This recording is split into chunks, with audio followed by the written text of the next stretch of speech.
Our next presenter is Erik PAUSER from Sweden. Please welcome Erik.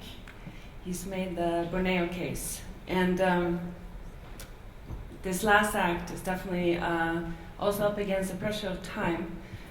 So I hope that we get a chance to discuss all these very, very important projects afterwards. Erik? Thank you. I would like to thank the organizers for inviting me to this conference. It's been very interesting and inspiring. I just finished a film called The Borneo Case together with Dylan Williams, but I will start just giving a brief background to that story. Not many people have been in the virgin rainforest with a band of nomadic hunters and gatherers, but I had that chance 15 years ago when I made a film about the last nomadic tribe in Borneo, the Pennons. I read about this million-year-old ecosystem, but I had no idea what really to expect. In a way, it was a revelation that a place and the people that lived in this way was still existing today. It was very hard to get into certain areas of Sarawak, the Malaysian part of Borneo, because the government didn't like filmmakers, especially people, to go into these areas. The political elite of Sarawak thinks of the rainforest as their personal bank account. Someone even likened it to a gas station. Many of them don't even live in Malaysia. They just fly in and fill up and leave. One of the main characters of that film was Bruno Manser, a Swiss environmentalist that had lived with the Pennons for 6 years. He wanted to leave the West and find another way of living and exploring the way of these nomadic people. After 6 years, he saw not a choice but to join the resistance, start building blockades and try to stop the loggers that were approaching. And then he traveled the world and was one of the first persons to found a rainforest NGO. We followed him back into the rainforest where we met his nomadic friends. It was an extraordinary thing to do. They knew every plant, every tree, every insect, and every animal. And we watched them fighting a losing battle to protect their way of life. A week after we finished filming, Bruno Manser disappeared, and no trace of him was ever found. He had a price on his head, and he was an enemy of the state and enemy of the logging companies. In less than 30 years, more than 90% of the rainforest in Borneo has gone, and Malaysia has been the largest exporter of tropical timbers. What started as a film, this Borneo case, was started as a film, but Bruno became something quite different. It became a film about a group of unlikely activists that tries to find out what happened to the money.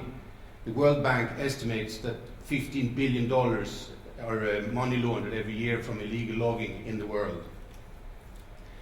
This group of activists went after they tried to explore where the money has gone. Taib Mahmood has been in the power for 30 years in Sarawak. He comes from a poor background. He went to law school on a grant and has a modest salary. His fortune is estimated to be around $15 billion.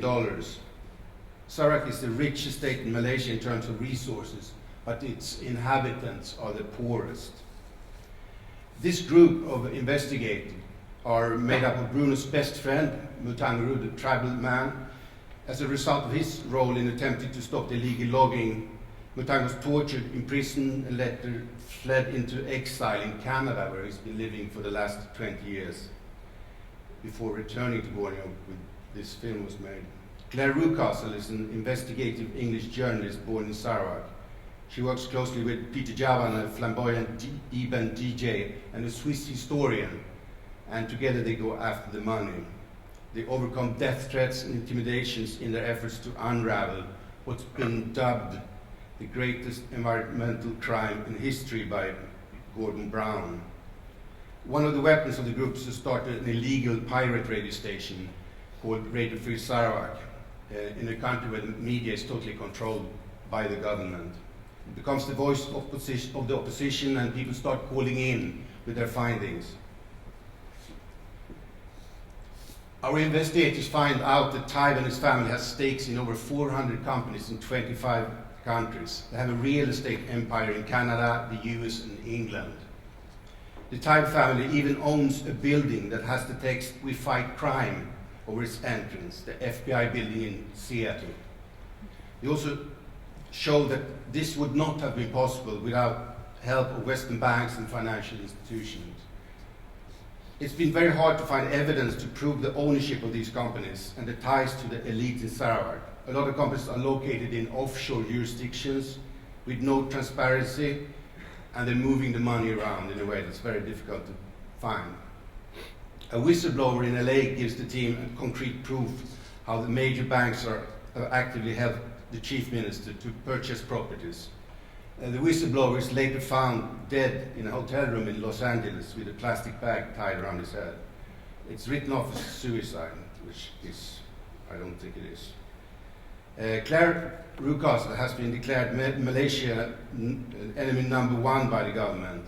They tried to put her on the most wanted list by Interpol, but they did not succeed. They wanted to charge her with that she had been detrimental to parliamentary democracy. As the investigation launched by the characters gathers momentum, Taib Mahmood, the chief minister, actually announces his resignation after 33 years in power. And they have a great part in this.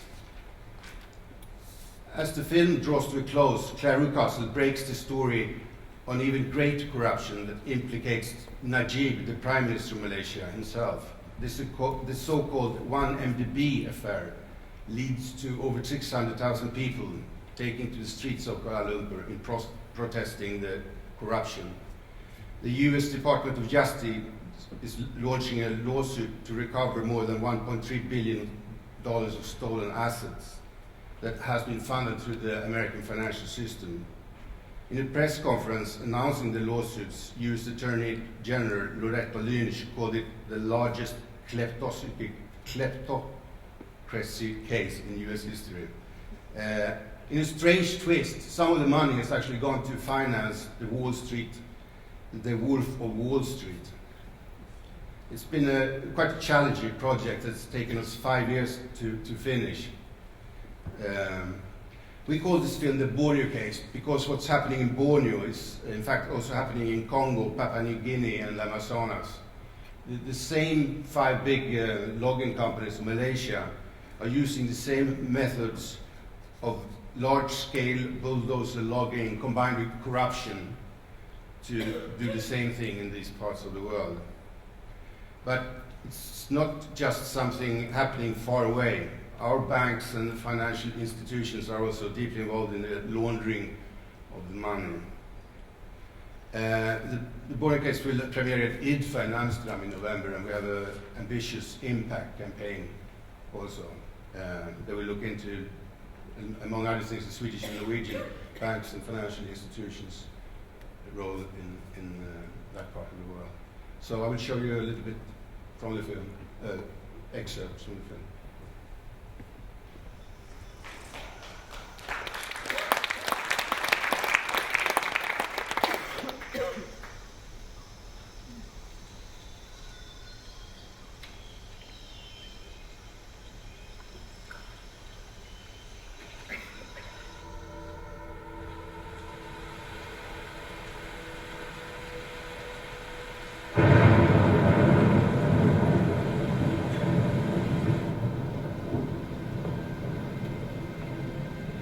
Dan perkembangannya radio Sarawak sekarang dari Undang-Undang 28.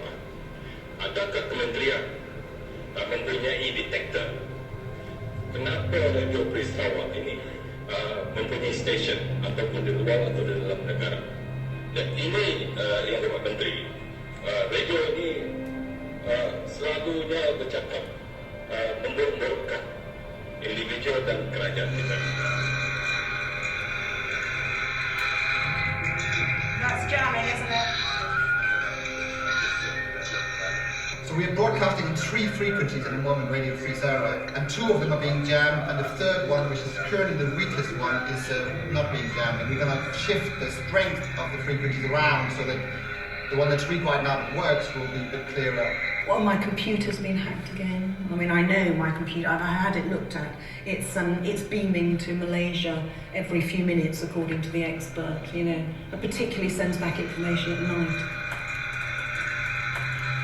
The expert who came to see me told me that when it's state-backed surveillance, it's almost impossible to stop it. And Malaysia's one of the biggest buyers of cyber intelligence services, according to various leaks.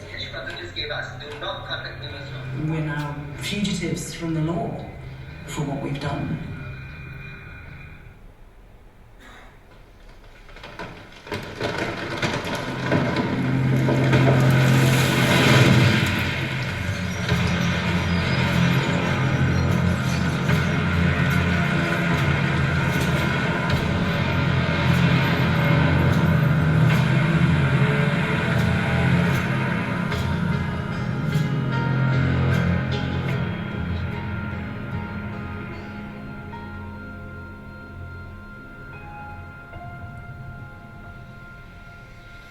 Amerika itu sakit.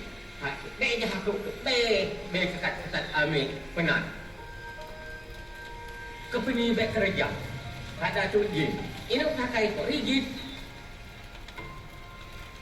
Rigid kok nah. Kurang dua tak rigid kok nah bukan rigid kok sendiri, rigid tanah Amerika. Rigid Pak Amerika.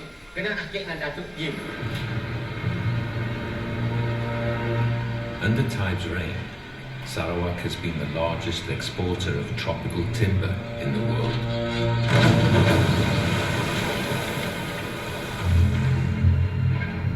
Today, almost 90% of the primary rainforest is gone.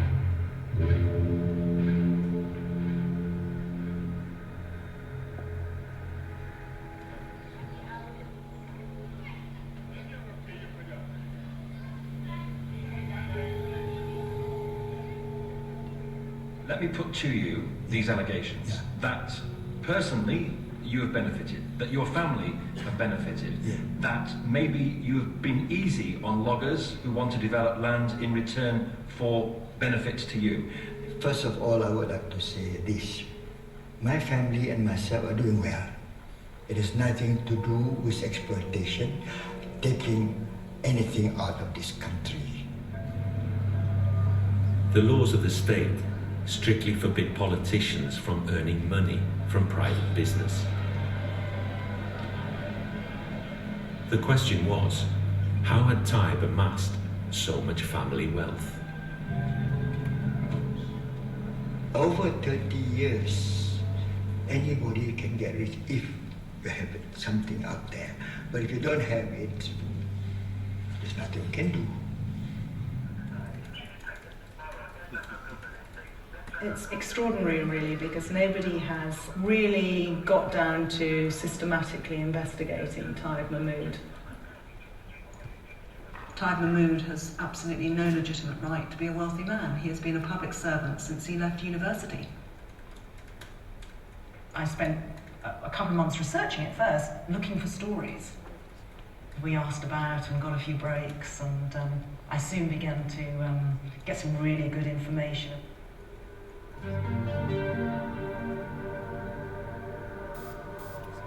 I had heard that somebody was taking legal action against the Taib family.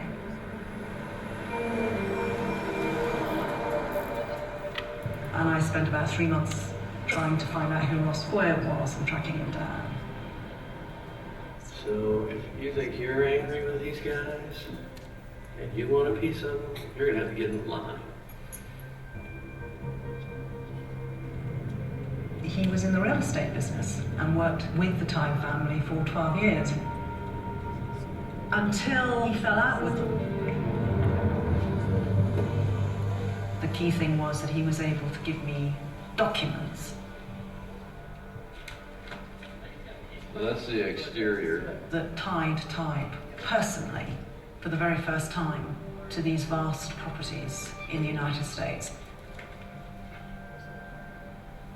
He was a director of the company that owned them, and he was also privately shown to be the chief shareholder, something he's always avoided being made public. That was very valuable information that Ross was able to provide me with. He is the owner of this company and all of these assets. I had no idea whether anyone was going to read my